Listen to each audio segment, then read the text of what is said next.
Well, thank you for having me. I have very simple slides, and I'm going to try to be fairly concrete, mainly in order to generate enough controversy that we can have a decent conversation afterward. If we go back 100 years to the Kaiserschlacht, the March 1918 offensive of the German army on the Western Front, what we see here is the section organization or the squad organization that all of us sitting in the room grew up with 50, 70, or 100 years later, because by creating a model of disaggregated small team maneuver using the light machine gun, various types of automatic weapons, fire weapons, grenades, and so on, German forces on the Western Front essentially cracked the code for small team penetrative maneuver in a highly contested environment. That immediately prompted a pushback of adaptation by Commonwealth and Allied forces on the Western Front, which led within a few months to the Battle of Hamel, which I put up not only because of my proud Australian heritage or because it was the United States and Australia fighting together on the 4th of July 1918, but because JFC Fuller pointed out there that it was, for brevity, rapidity, and completeness of success, one of the most successful battles on the entire Western Front in World War I, over in 93 minutes rather than 93 days or 6 or 8 months in the case of some other battles on the Western Front.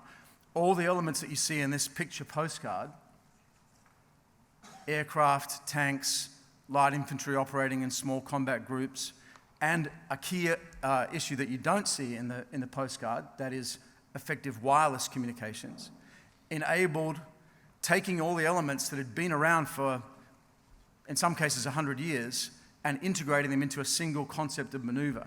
So what I'm going to argue as I go through this morning is that maneuver evolves. It evolves in accordance with certain laws that are basically the same as natural selection, that it evolves in growth spurts that typically relate to the pressure of a selective environment, and it evolves in a path-dependent way. And we build new maneuver concepts and capabilities based on what we already have. So that one growth spurt, one combat-driven growth spurt tends to shape the start point for the next adaptation. If warfare, or if maneuver evolves in response to the environment, it's worth pointing out what that environment is. Currently, we're fighting in a crowded, cluttered, highly connected, as has been talked about this morning, mostly urban and coastal environment. We're fighting against a mix of state and non-state actors. All of them are applying irregular methods, by which I mean methods that are designed to overwhelm us with a massive number of small challenges rather than a single large, overwhelming challenge. We're seeing states adopting non-state approaches, and we're seeing non-state actors developing the kinds of capabilities that used to be restricted to nation states. We're seeing a lot of players adopting what you might call a liminal strategy of riding the edge, figuring out exactly how far you can push it before you get a major response, and attempting to, as CGS said earlier, to render us in the war before we realize the war has begun. By the time that your first tank crosses the line of departure, the war is already won, and if it hasn't been won, you don't send the tanks. We're going to talk in a little bit, I think, in the conversation about concepts like new generation or non-linear warfare, but I would say that they're not limited to the Russians or to Russian-like actors, but rather what we're seeing from essentially all potential adversaries is an attempt to use non-warlike means to achieve warlike objectives and vice versa. The biggest development on our side, I think, and this rivals the introduction of the light machine gun into the squad 100 years ago, is the ability for small teams to now apply vertical systems. Obviously, small drones to medium-sized drones, the ability to expand the reach and the envelope of a small squad significantly transforms what you can do at the squad level, and it transforms what the enemy can do to you. not only are we applying these kinds of capabilities, but we're seeing adversaries do the same. This is Mosul, February of 2017. And as we saw with aviation in the First World War, we've seen a rapid move from reconnaissance to kinetics. And this is an armed drone that's capable of dropping grenades, returning to base, picking up a new grenade and returning to the fight. And this is 2 years old. It's already extraordinarily outdated in terms of what's on the battlefield now. We're seeing things like this. This is Aleppo. Looks like dudes with a mortar bomb, with a mortar tube and an iPad. It's actually a space systems collaborative engagement. These guys are running Google Earth on iPad.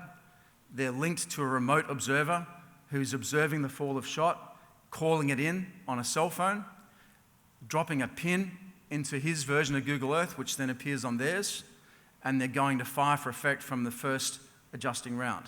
That's a remote collaborative engagement, and there is no reason why the observer needs to be physically even in the same country as the fall of shot. So this is the impact at the super tactical level of the connectivity that we've been talking about. So while I fully agree with Rob and with others that we are talking about cognitive maneuver, and we are talking about virtual space, we're also talking about kicking the crap out of an adversary in a physical sense, just enabled by levels of connectivity that weren't around as little as 5 or 10 years ago.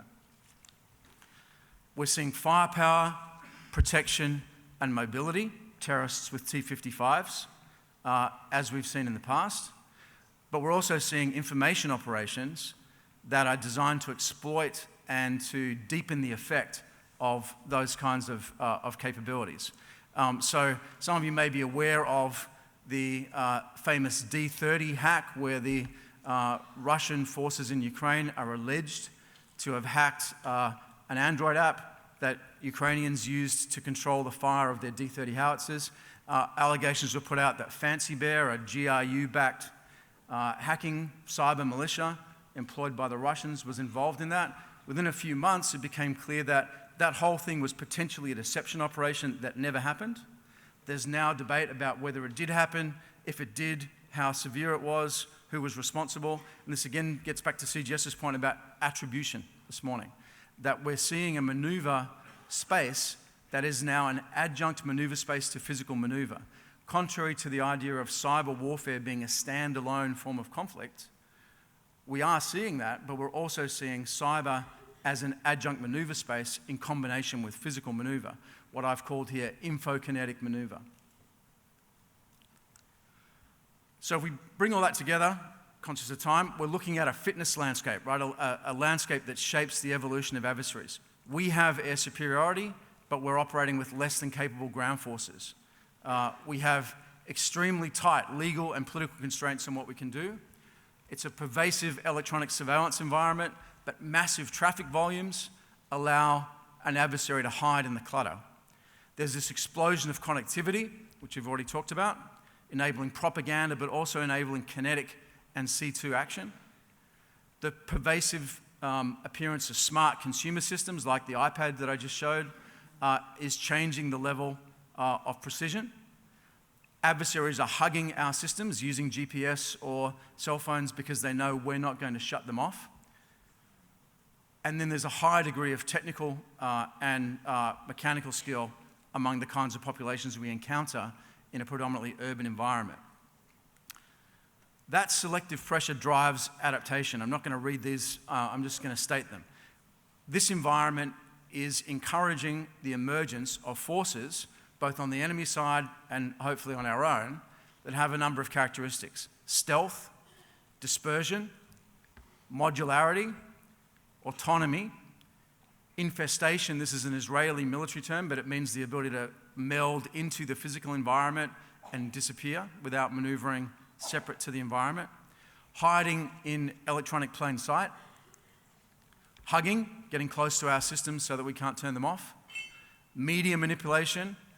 Political warfare, which is subtly but significantly different.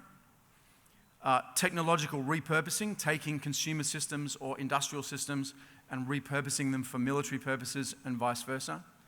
The exploitation of connectivity and then reach back and reach forward capabilities. So if you think about where is the environment pushing everybody, it's towards forms of maneuver that have these kinds of characteristics. The implications for us, I think, are pretty interesting. Firstly, I think physical firepower, protection, and mobility remain critical, but the technologies and the techniques are going to be significantly different. And things that will be open to you and that are open to us now will be quite different from what might have been open to us even 5 or 10 years ago before the emergence of UAVs and cyber-kinetic or info-kinetic warfare. Close combat for land forces is still central.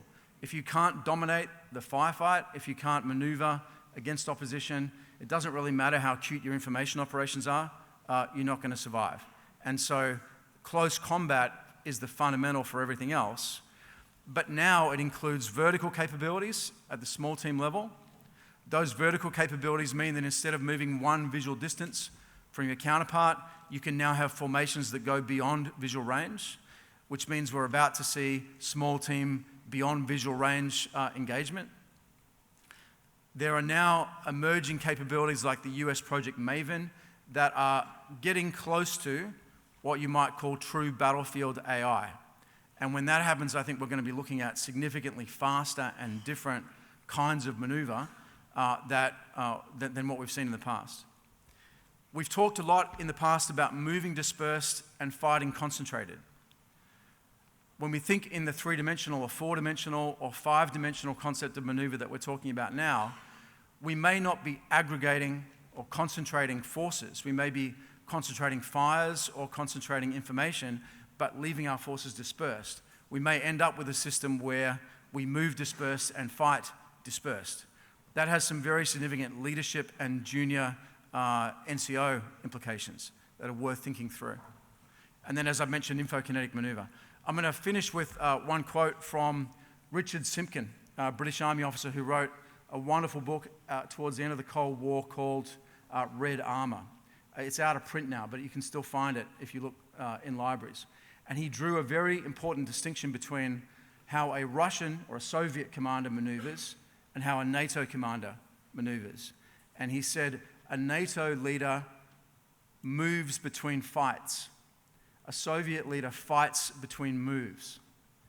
In other words, the dominant element of Soviet maneuver, as Simpkin described it in Red Armor, was using fires to get yourself into a position of advantage to move to your objective. Whereas we, at the same time frame, tended to use maneuver to get ourselves into a position to fire, or movement to get ourselves into a position to fire on the enemy. I think if we apply that to info-kinetic maneuver, we're going to start to see the emergence of what you might call a 1-2 punch, right? Where you're using your cyber maneuver to deepen and extend the effect of your physical fires and movement, and you're then positioning yourself in order to take advantage of the next cycle of cyber and kinetic strike. So we can explore that in the Q&A, but I think that's where 4th or 5th dimension maneuver is going to as a result of this evolutionary pattern that I've been talking about. So I'm going to shut up now, and General Smith will tell us where we've gone wrong.